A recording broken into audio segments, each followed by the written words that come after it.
क्या कृष्ण तत्व भी होता है कुंभ में? देखिए, जब इस प्रकार के जब उत्सव होते हैं, इस तरह के महाकुंभ आदि जो अपने आध्यात्मिक ये जो उत्सव हैं, इनमें जाहिर सी बात है कि बड़ी बड़ी विभूतियाँ आती हैं, कुछ प्रकट रूप में आती हैं जिनको आप और हम देख सकते हैं और महसूस कर सकते हैं, और कई दिव्य शक्तियाँ ऐसी होती हैं जो छुप करके गुप्त रूप से आती हैं। क्या ऐसी चमत्कारिक चीज़ भी होती हैं कि आप एक इंसान बन के गए हो जो कि full of material, full of, बोलते हैं ना कि फाइनेंशियल पर्सन, कि भाई मेरी फाइनेंसेस अच्छे हों, मैं बढ़िया लाइफस्टाइल जीऊँ, और जब आए हो तो आप बिल्कुल एक अलग माइंडसेट के व्यक्ति बन के आए हो? बिल्कुल, क्यों नहीं। सोचिए, जब संसार में है तो जो चारों तरफ आपके रह रहे हैं वो सारे संसारी लोग रह रहे हैं, काम क्रोध लोभ मोह ईर्ष्या द्वेष दंभ पाखंड आदि से घिरे हुए लोग रह रहे हैं। और जब आप कुंभ जैसी जगहों पे या वृंदावन अयोध्या जैसी जगहों पे जब आप जाते हैं तो वहाँ पे आपके आसपास जो सारे संत सारे महापुरुष घिरे हुए हैं, तो ना जाने किसके दर्शनों से कौन सी भक्ति आपको मिल जाए, ना जाने किसकी कृपा दृष्टि ही पड़ जाए।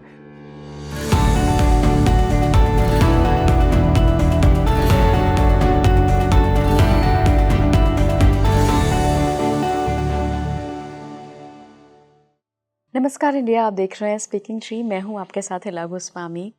और देखिए, कुंभ के बारे में आपने जब भी बातें सुनी होंगी तब भी नागा साधुओं का नाम आया होगा, जिक्र आया होगा, अखाड़ों का जिक्र आया होगा। लेकिन अगर मैं आपसे कहूं कि आज हम कुंभ को जोड़ेंगे वृंदावन धाम से, कुंभ का क्या कनेक्शन है वृंदावन धाम से, कितना प्यारा होगा ये पॉडकास्ट ना। जब आप इमेजिन करिए कि महाकुंभ की बात हो रही है, प्रयागराज की बात हो रही है, और वहाँ पर श्री कृष्ण का वृंदावन आ गया। दोनों भक्तों के लिए, जो शिव भक्त हैं उनके लिए भी और जो कृष्ण भक्त हैं उनके लिए भी ये पॉडकास्ट है। तो आखिर तक ज़रूर देखिएगा और मुझे कमेंट बॉक्स में बताइएगा कि कितने मिनट आपने देखा है ये पॉडकास्ट, मुझे जानना है। और मेरे साथ बहुत ही स्पेशल गेस्ट जुड़ रहे हैं जो खुद वृंदावन से आए हैं आज इस चर्चा के लिए। मैं स्वागत करना चाहूँगी ब्रिज रस रसिक डॉक्टर कृष्ण किंकर महाराज जी का। बहुत बहुत स्वागत है गुरुजी स्पीकिंग ट्री पर आपका। बहुत बहुत धन्यवाद। राधे राधे। गुरुजी, मेरे लिए आज ये चर्चा बहुत ही स्पेशल है क्योंकि आज हम महाकुंभ की बात कर रहे हैं और वृंदावन से कनेक्शन ढूंढ रहे हैं। आप बताएंगे आज हमारे दर्शकों को कि क्या कृष्ण की नगरी और महाकुंभ में कनेक्शन है? देखिए, ये तो ऐसी बात है कि जब कनेक्शन ढूंढने जाते हैं ना, जब अपनापन होता है तो कनेक्शन बन जाते हैं। लेकिन अगर ऐतिहासिक चर्चा में देखा जाए तो इतिहास तो खैर बहुत वृहद है, विस्तृत है। अगर संक्षेप में कहा जाए तो जब गरुड़ जी अमृत कलश लेकर के चले तो कुंभ का जो बेसिक प्लॉट ये है कि 4 स्थानों पर उनको रखा गया। तो जहाँ जहाँ रखा गया 12-12 वर्ष में वहाँ पे कुंभ होता है। तो कहा जाता है कि कुछ समय के लिए वृंदावन में भी गरुड़ जी ने उस कलश को रखा था, तो इसलिए अर्ध कुंभ भी वहाँ मनाई जाती है। जैसे 12 वर्ष में होता है तो 6 वर्ष में वृंदावन में भी अर्ध कुंभी का आयोजन होता है। एक कदम के वृक्ष के ऊपर जहाँ रखा था, हल्की सी एक बूंद उसकी गिरी थी।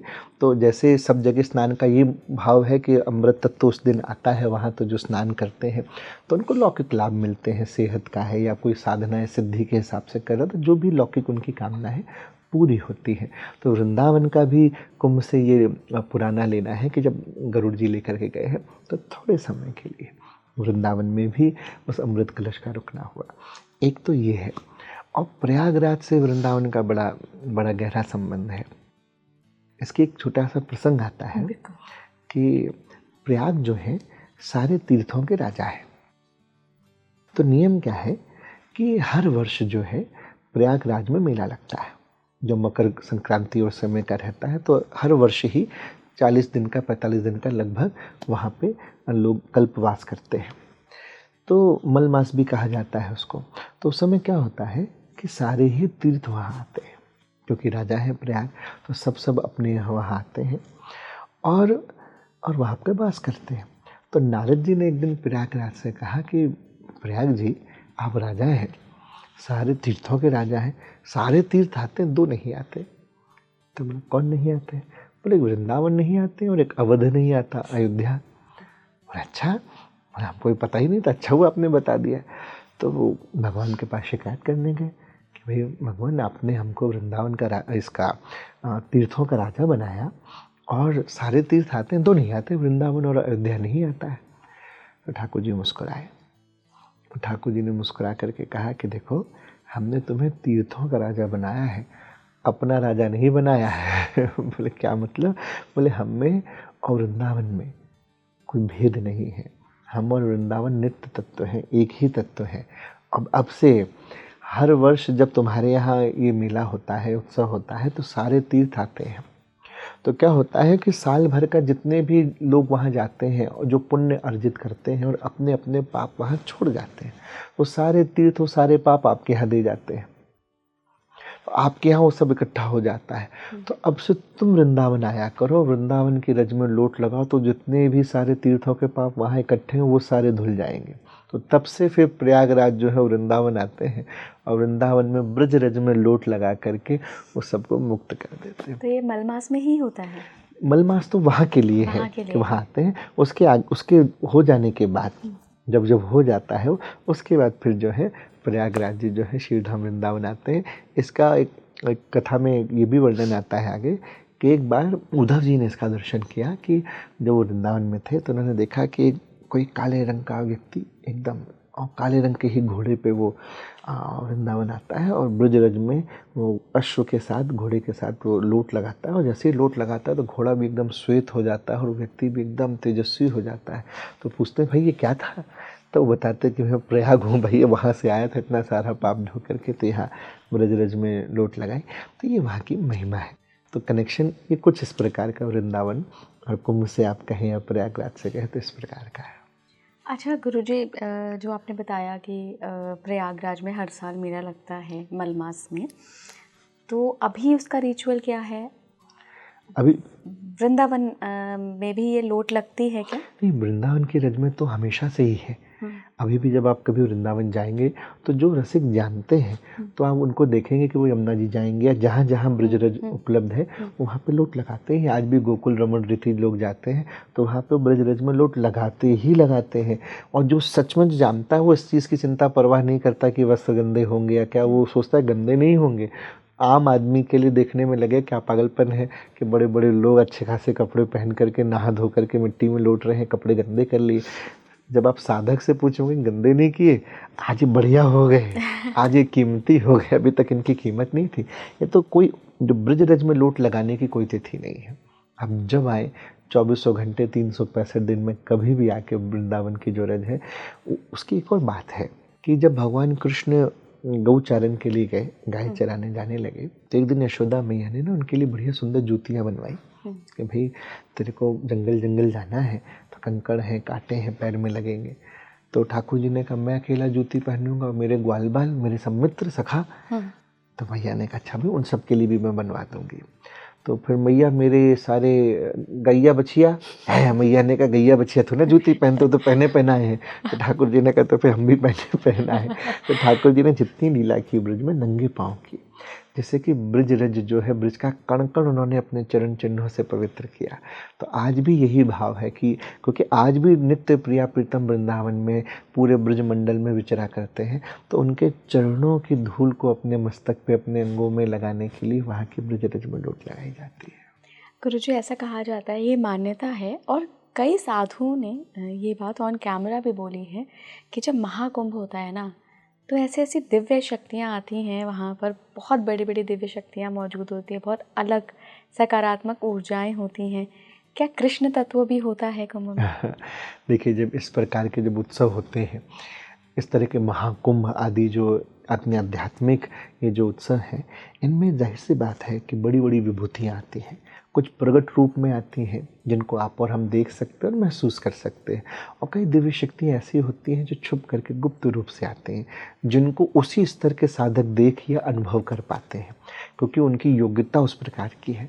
तो ये सही बात है कि जब इस प्रकार की चीज़ें होती हैं, क्योंकि भगवान तो देखिए सर्वम खलविदम ब्रह्म है, वो सब जगह कण कण में व्याप्त है।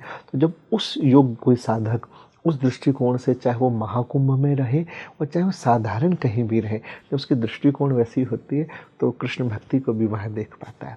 कितने देखिए कितने सारे कृष्ण भक्त और कितने सारे संत साधु जो हैं इस समय महाकुंभ की तैयारियों में हैं, और जो वहाँ पे फिर चाहे राम भक्त हो, शिव भक्त हो, चाहे कृष्ण भक्त हो, खूब कृष्ण भक्ति का प्रचार होता है, भक्ति का मुख्यतः प्रचार हो रहा है। फिर तो साधक के ऊपर है कि उस भक्ति में वो कृष्ण को प्रकट करता है, कि राम को प्रकट करता है, कि शिव को प्रकट करता है।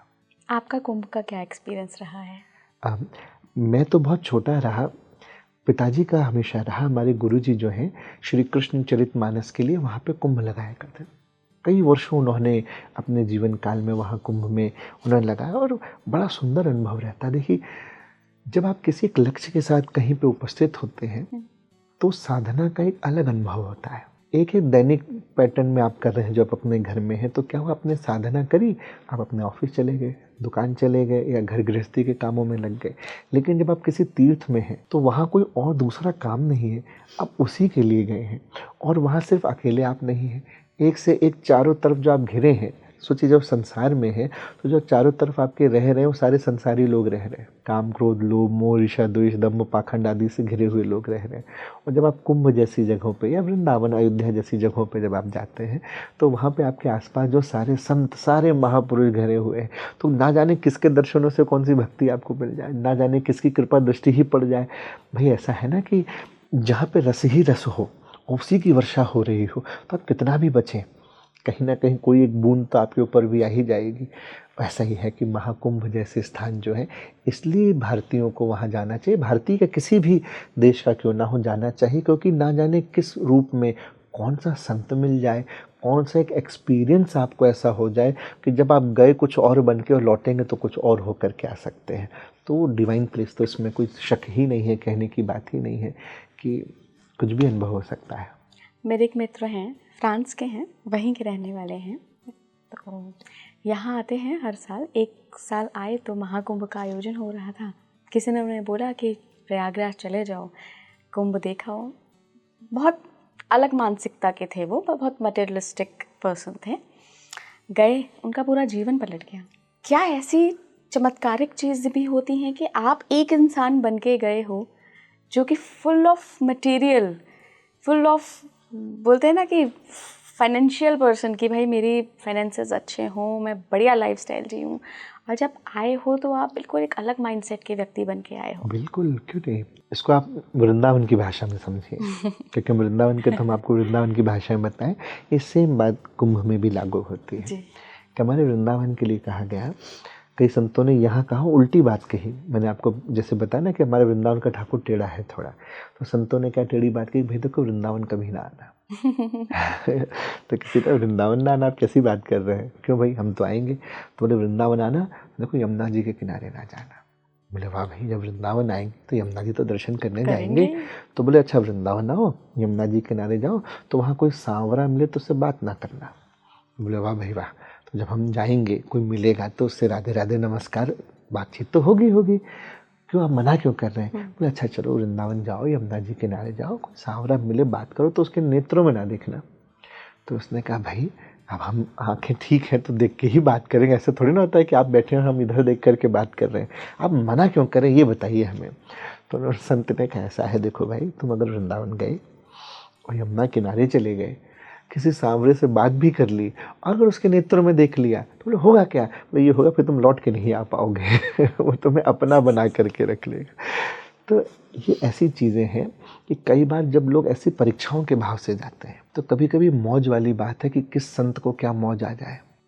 और जो लोग चमत्कार देखना चाह रहे हैं या कुछ इस तरह का अलग एक्सपीरियंस करने जाते हैं तो कई बार डिपेंड करता है उनकी मौज पे, संतों की मौज पे, कुंभ हो या महाकुंभ हो या कोई अन्य तीर्थ हो, कि हो सकता आप आए, आपके ऊपर क्या उनके मन में आई कि कृपा ही मौज आई दे दी। और उनके लिए क्या बड़ी बात है, जरा सा दिया तो आपका तो जीवन बदल जाना है ना, क्योंकि उनके पास तो उस एक्सेस की तो उनके पास है ना। देखिए भाई खजाना आपके पास है, ऐसा समझिए आज आपके पास 100 करोड़ है, तो अब आपकी मौज है, आप चाहो तो 1 रुपया दो किसी को और चाहो तो करोड़ों दे दो, तो आपकी मौज के ऊपर है, क्योंकि उसकी चाबी, उसकी जो अधिकार है आपके पास। ऐसे संतों के पास भक्ति का अधिकार है, तभी तो उनकी मौज है कि कहो कोई 20-20 साल लगा दे, उनको नहीं समझ में आए कि नहीं योग्यता है तो नहीं मिल रही, और कोई पहली बार ही आया और देखने में वो जो उसका जीवन था बिल्कुल ही उल्टा था, भक्ति में उसकी बिल्कुल यकीन नहीं, लेकिन उनको क्या मौज आ गई कि चलो इसी को करके दिखाते हैं और उसकी पूरी ज़िंदगी बदल जाती। कितने लोग ऐसे बावरे होकर के चले जाते हैं कि आए तो किसी और बात से थे लेकिन फिर जा नहीं पाए। तो ये तो होता है। ये इसलिए इसको कृपा कहा गया। जो कृपा जो है बियॉन्ड लॉजिक है, बियॉन्ड लॉजिक है, बिल्कुल बियॉन्ड लॉजिक है। उसको अपन लॉजिक, क्योंकि लॉजिक क्रैक कर लेंगे तो फिर हर कोई ऐसे ही नहीं कर लेगा कि हर जितने भी पैसे कमाने वाले हैं जिनको कृपा चाहिए वो कहें भाई हम भी चले जा रहे हैं मिल जाए। तो लेकिन प्रयास जरूरी है। कृपा भी उसी को मिलेगी जो प्रयास करेगा, और जो सही प्रयास में कांस्टेंट लगा रहेगा। तो ना जाने कौन सी बात पे गुरु रीझ जाए, वो ईश्वर रीझ जाए। तो कर्म ज़रूरी है, प्रयास ज़रूरी है, लेकिन बिना कृपा के बाद जो आप बता रहे हैं अपने मित्र का, ये क्या है, ये कृपा हुई। कृपा हुई है। हाँ, हजारों लोग जा रहे हैं, लाखों की संख्या में लोग जा रहे हैं, नहीं हुआ। वो वैसे के वैसे कोरे के कोरे आ गए। और एक ऐसा गया जिसका कोई इंटरेस्ट नहीं था, श्रद्धा नहीं थी, उसे देखने गया और वो कृपा लेकर के आ गया। तो ये भगवान का भी तो लकी ड्रॉ ही है ना। हमारे गुरुजी ऐसे भी कहते हैं, कुंभ हुआ या ये अधिक मास आता है, हर 3 वर्षों में एक आता है, या कार्तिक मास है, ये अनेक अनेक जो रिचुअल्स हैं, जैसे नवरात्रि हैं, जन्माष्टमी है, होली, जो अपने भारतीय संस्कृति में जो इतने सारे त्यौहार हैं, ये क्या है, गुरुदेव कहते हैं कि ये भी भगवान की तरफ से चल रही स्कीम्स हैं कि भाई तुमने साल भर में नहीं किया तो चलो जन्माष्टमी में है एटलीस्ट इतना कर लो, चलो दीपावली पे ऐसा कर लो, चलो तुम कार्तिक मास में ऐसा कर लो, चलो तुम कुंभ में आ जाओ भाई, 12 साल में एक बार ऐसा करोगे तो तुम्हें अक्षय फल मिलेगा। तो ये क्या हुआ, स्कीम हो गई, कुछ तो करो। तो उसको इतने सारे ऑफर दे दिए कि भाई यहाँ नहीं कर सको तो साल भर में, अगर अपनी भारतीय संस्कृति में देखें तो कोई महीना ऐसा नहीं होगा जिसमें कोई उत्सव या पर्व नहीं आते होंगे। वो बात अलग है, अब अपने को जानकारी नहीं है इसलिए अपन सिर्फ बड़े बड़े ही त्योहारों को जानते हैं। लेकिन जब हिंदी कैलेंडर देखेंगे तो आप जान के हैरान रह जाएंगे कि हर महीने में ही उत्सव है। तो हमारा देश ही उत्सवों का देश है। यहाँ तो हर प्रांत में, हर क्षेत्र में कोई ना कोई उत्सव हर जगह मना ही जाता है। वही वाली बात है ना गुरुजी, हम ईश्वर को ऐसे अलौकिक रूप में देख लेते हैं तो हमें लगता है कि प्रैक्टिकल नहीं है ये चीज़। जबकि अगर हम अपने मम्मी पापा को देखें, मेरे पापा बचपन में मेरे आगे चॉइसेस रखते थे कि अच्छा ठीक है, मंथली वाले पेपर में नहीं ला पा रही हो तो फिर तुम 6 मंथ वाले में ले आओ, 3 वाले में ले आओ, नहीं तो ईयरली वाले में ले आओ। फर्स्ट चॉइसेस दी ना कि हर में नहीं आ पा रहे हो तो एक में ही आ जाओ कम से कम। तो बिल्कुल दीदी, तो हम ईश्वर को लगता है कि अरे ये तो बहुत अलौकिकता की बात है, ये तो मतलब बिल्कुल लॉजिक से परे बात है, तो हम समझ ही नहीं पाते हैं। नहीं, बहुत सिंपल और प्रैक्टिकल भी बात है। भगवान इसे तो कहा ना बड़ा दयालु है। संतों को क्यों कहा गया कि बड़े दयालु हैं? क्योंकि उन्होंने इस तरह का, क्योंकि जानते हैं इस बात को। अर्जुन से कन्वर्सेशन में कह रहे मम माया दुरत्या, वो कह रहे हैं कि भैया मेरी माया बहुत कठिन है, अच्छों के बस की बात नहीं है ये, इससे पार जाना, क्योंकि मैंने ही बनाया है भाई। जिसने देखिए पेपर लिखा है, जिसने क्वेश्चन सेट किए हैं, तो उस टीचर को तो पता है ना कि किस लेवल के क्वेश्चन से और कौन इसको पार कर सकता है कि नहीं कर सकता। तो वो जानते हैं कि मेरी माया बहुत कठिन है, बिना कृपा के, बिना गुरु कृपा के पार नहीं जा पाओगे। इसलिए छोटी छोटी चीज़ें बनाई कि एटलीस्ट चलो वो एक्सपीरियंस ना कर, कुछ तो करेगा, कुछ तो अकाउंट में उसके आएगा। कुछ भी नहीं किया तो एटलीस्ट स्नान करके तो आया, संतों के दर्शन करने का फल तो कुछ तो उसके अकाउंट में जाएगा। क्योंकि कोई भी जाए, कितनी भी अश्रद्धा से ही क्यों ना तीर्थ में जाए या कुंभ आदि में जाए, लेकिन वो आएगा तो कुछ ना कुछ तो लेकर ही आएगा, कोरा नहीं आ सकता। क्योंकि तो कृपा बरस नहीं रही भरपूर, मतलब क्या कहें कि होलसेल में मिल रही है वहाँ तो। हाँ, क्योंकि जहाँ से निकलेंगे ना जाने कौन संत यहाँ से निकल रहा है, वहाँ से चल रहा है, संत ही संतों के बीच में आप हैं। तो बम्पर ऑफर है तो कुंभ का। कुंभ के ही काफ़ी सारे इंसिडेंसेस लोगों ने अपने पर्सनल एक्सपीरियंस में शेयर किए हैं गुरुजी। तो ज़्यादातर लोगों ने कहा है कि कई नागा साधुओं से उनको मिलने का मौका मिला। कई ऐसे साधु संत थे जो मतलब हिमालय से गुफाओं से निकल कर आए थे, बहुत बड़े बड़े सिद्धि प्राप्त साधु संत थे। मैं आपसे पूछना चाहूँगी, आप एक कृष्ण भक्त हैं, ठाकुर के पुजारी हैं, तो जो ये साधु होते हैं जो हिमालय पर कड़ी तपस्या में रहते हैं, और जो ये वृंदावन मथुरा इधर साइड वाले साधु होते हैं, जो दिव्य शक्तियों की जब बात आती है तो सिद्धियाँ, मैंने मतलब मुझे समझ नहीं आ रहा मैं ये सवाल कैसे पूछूं आपसे, आपके लिए सिद्धि क्या है? हमारे लिए, अगर मैं अपनी भाषा में अगर अपनी बात कहूँ तो मेरे लिए तो सिद्धि इतनी है कि गुरु ने जो साधना बताई वो ठीक ठाक से हो जाए। बड़ों का, गुरुजनों का सम्मान बना रहे, जीवन में उस तरीके से जिए जिससे किसी का हृदय में कभी किसी को कष्ट ना पहुँचे, सामने वाले के चेहरे पे मुस्कुराहट बनी रहे, आप जिससे चर्चा करें, गुरुजनों का जो मान सम्मान उन्होंने जो दिया वो बना रहे, भजन होता रहे, मेरे इष्ट जो है राधा कृष्ण वो प्रसन्न रहे, गुरुदेव माता पिता आदि प्रसन्न, ये सबसे बड़ी सिद्धि है। भक्ति मार्ग में सिद्धियाँ नहीं होती? बिल्कुल है। देखिए जब आप भजन करते हैं ना, ये सारी सिद्धियाँ आपके पीछे आती है, सारी सिद्धियाँ आती है, पर ये सिद्धियों को भक्ति में बाधक माना गया। अच्छा। क्यों बाधक माना गया? क्योंकि आप डाइवर्ट हो जाएंगे, फिर चमत्कार दिखाने लगेंगे। फिर आप फंस जाएंगे ना। देखिए, मैं वृंदावन के किस्सा आपको बताएं। जी। हमारे एक संत हुए ग्वारिया बाबा, बड़े महान संत थे। तो क्या हुआ, मथुरा में उनका एक कोई शिष्य था। वो आया, बोले बाबा बहुत परेशान हूँ। क्या बात है? अरे बोले मेरा मकान जो है ना तो बिकता है ना, मैं उसमें रह पा रहा हूँ। बहुत बड़ा सेठ था। क्या हुआ? अरे बोले अफवाह है कि कोई भूत वूत रहता है, कुछ है, तो ना तो बिक पा रहा है, उस चक्कर में होता ना अफवाह फैल जाती है, तो ना हम मैं रह पा रहा हूँ। तो बाबा ने कहा अच्छा तो चिंता मत कर, मैं रहूँगा, तो उसको साफ वाफ करवा दे, मैं रहूँगा। ठीक है भाई, साफ वाफ करवाया गया, बाबा रहे। 4-6 दिन बाद ग्वारिया बाबा ने कहा आजा, मैंने उस भूत को हारमोनियम सिखा रहा हूँ। अब देखिए, चमत्कार को नमस्कार तो है ही, भूत को हारमोनियम सिखा रहा हूँ। आया, अब देखिए गुरु जी बैठे हैं यहाँ, ठीक है, बाबा बैठे हैं यहाँ, सेठ जी बैठे हैं यहाँ, हारमोनियम रखा है यहाँ। अब आप लोकेशन देखिए कि ये वहाँ का ट्रायंगल है कि यहाँ बाबा बैठे हैं, हारमोनियम है, सेठ जी यहाँ। अब उन्होंने इशारा किया, मैं सुना, वो हारमोनियम खुल गया और जैसे जैसे वो बजना चालू हुआ, सेठ जी का खिसकना चालू हुआ कि हारमोनियम अपने आप बज कैसे रहा है। उन्होंने इशारा किया कि ठीक है, और उन्होंने एक उसको पर्चा दिया सेठ को कि भाई ये कोई आत्मा भटक गई है, तो ये कर्म कांड का जो भी इसका श्राद्ध का है करके इसको बेचारी की आत्मा को शांति मिलेगी। अब ये बात तो भाई फेमस हो गई कि बाबा ने हारमोनियम सिखाया, भूत को चेला बना लिया, उसको संगीत सिखा रहे हैं। अगले दिन से तो लंबी लाइन लगने लगी कि बाबा मेरी भी ये परेशानी, मेरा ऐसा मेरा ऐसा। तो बाबा ने कहा ये तो बड़ी परेशानी हो गई यार, ये तो मैंने इसके लिए, ठीक है एक बात थी, अब तो अपना भजन करूंगा कि ये करूंगा।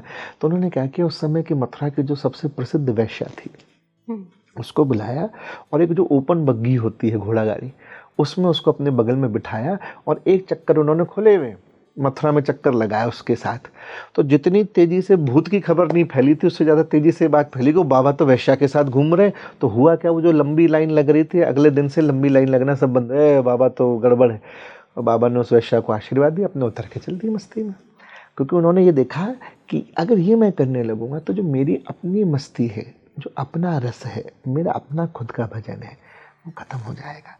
जब कोई भी साधक आप भजन करके देखिए, बहुत दिन नहीं, 1 महीना करके देखिए, जो आपका गुरु बताते हैं उसको नियम से श्रद्धा से ठाकुर जी के सामने बैठ के कीजिए, उसके बाद आपके पास सिद्धियाँ आने लगेंगी।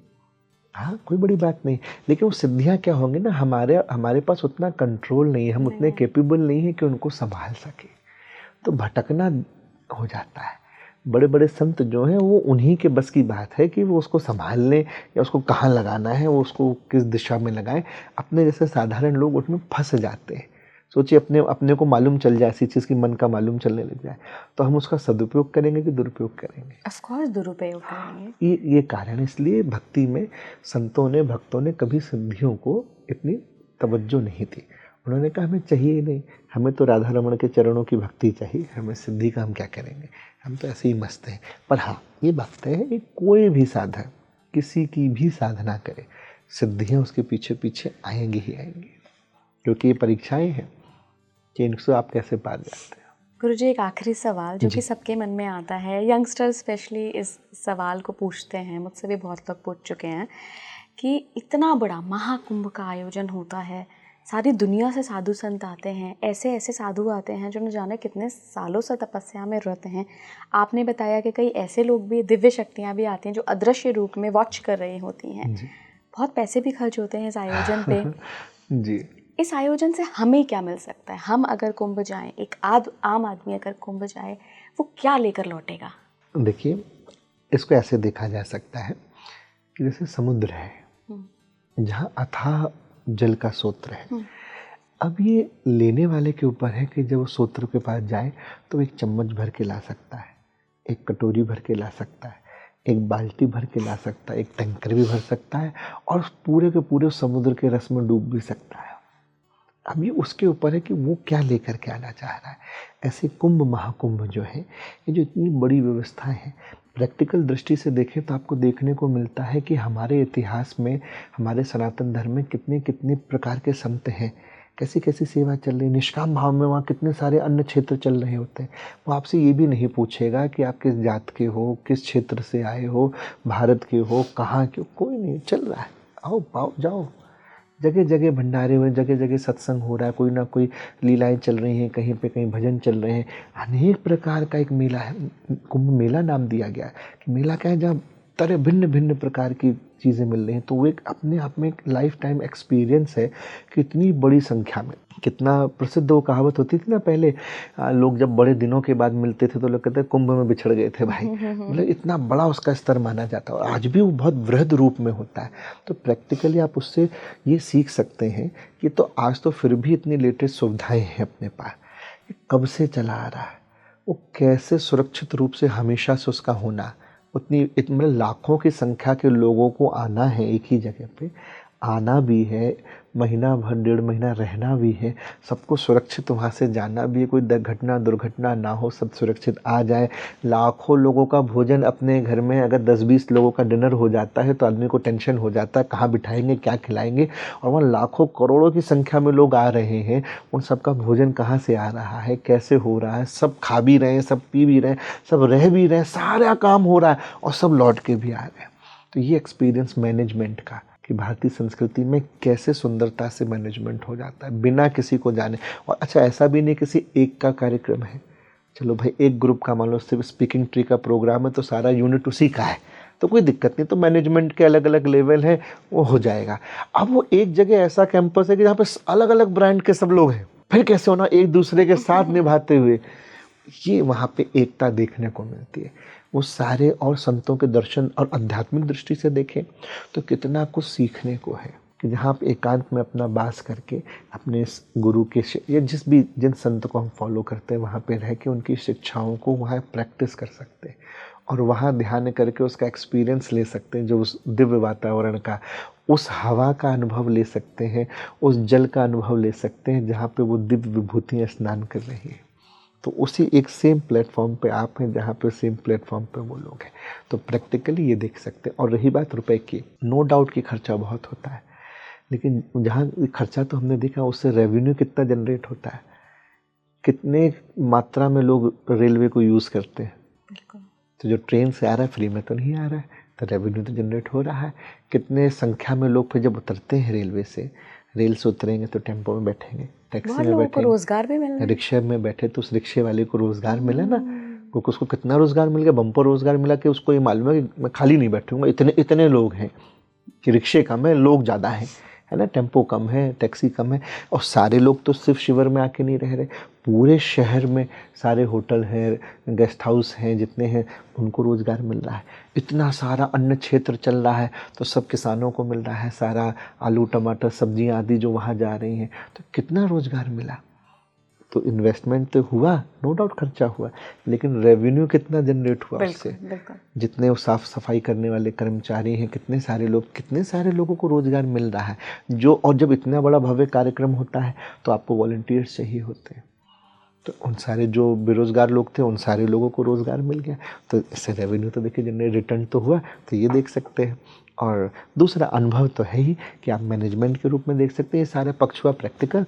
और आध्यात्मिक तो फिर अनंत गुना है, किसी भी संत के यहाँ बैठ करके कथाओं का, साधना का, अपनी आत्मचिंतन का, उसका रस ले सकते हैं। बिल्कुल, ये तो मतलब कुंभ का रस ले लिया हमने इस पॉडकास्ट में। आपको एक और चीज़ बताऊँ इसको पूरा करने से पहले, कि जब कोई सच्चे भाव से कुंभ आदि की या किसी तीर्थ आदि की जब चर्चा हम करते हैं तो ये सच ही मानिए कि इस समय फिर हम यहाँ नहीं हैं, इस समय हम भी कुंभ का ही आनंद ले रहे हैं। तो आपके यहाँ बैठे हुए और जो दर्शक देख रहे हैं, सुन रहे हैं, तो जब कुंभ में इस चर्चा को सुनेंगे कुंभ के दौरान, तो इसमें कोई भी शक ना मानिएगा कि कुंभ में जाने का जो उनको फल मिलता, इसको कुंभ की भाव के सहित सुनने से उनको वही फल मिलेगा, इस पॉडकास्ट को वहाँ बैठ के, घर में बैठ के सुनने से, क्योंकि हमारी भक्ति में भाव प्रधान है। तभी तो बोलते हैं मन चंगा तो कटौती में गंगा। सच में गुरुजी, आपके मुख से ये बात आई है तो वाकई में घर में बैठे लोगों को ये पॉडकास्ट सुन के महाकुंभ का फल मिलेगा, लाभ ले सकेंगे वो, और उस रस में डूब जाएंगे। जो क्या पता वो ना जा पाए, सबकी अपनी परेशानियां होती हैं, कोई ना जा पाए, लेकिन इस भाव से वो पहुंच जाएंगे। इस भाव से और ये मेरी बात नहीं है, ये हमारे बुजुर्गों की, संतों की कहावत है, क्योंकि भाव प्रधान है। अगर वो घर में बैठा हुआ उसी भाव से देखेगा तो उसको पूरा पूरा उसी कुंभ का फल उसको मिलेगा, क्योंकि उस भाव से वो जुड़ गया। आप जब बात कर रहे हैं वहाँ स्नान की, संतों की, तो जो अगर ध्यान से सुन रहा है उसको सब दर्शनों का फल उसको मिलेगा। इसलिए बिल्कुल भी कम ना समझे कि जो घर में बैठ रहे पूरा पूरा उनको फल मिलेगा। और इसके लिए मैं आपको बहुत बहुत धन्यवाद देता हूँ कि आपने मुझे यहाँ बुलाया और इस कुंभ पे आपने चर्चा करी और तमाम भक्ति के ऊपर चर्चा हुई। और इस तरह की चर्चाएं आज के समय में बहुत ज़रूरी हैं, हमारे यूथ के लिए भी और सिर्फ यूथ के लिए नहीं, हर जनरेशन के लिए ज़रूरी है, क्योंकि जितनी चर्चा होगी उतना ज़्यादा क्लियर होगा। हमारे यहाँ कहावत है ना, बड़े से बड़े विवाद को संवाद से सुलझाया जा सकता है, तो ये संवाद बहुत ज़रूरी है।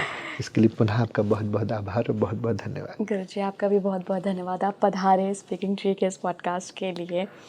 और देखिए मैंने तो पूरा रस लिया है इस पॉडकास्ट का, आप खुद भी सुनिए और ज़्यादा से ज़्यादा शेयर करिए, ताकि जो लोग अभी नहीं सुन पा रहे हैं वो आपके ज़रिए, आप वो माध्यम बनिए जिसके ज़रिए वो इस रस का आनंद ले पाएंगे। जुड़े रहिए स्पीकिंग ट्री के साथ।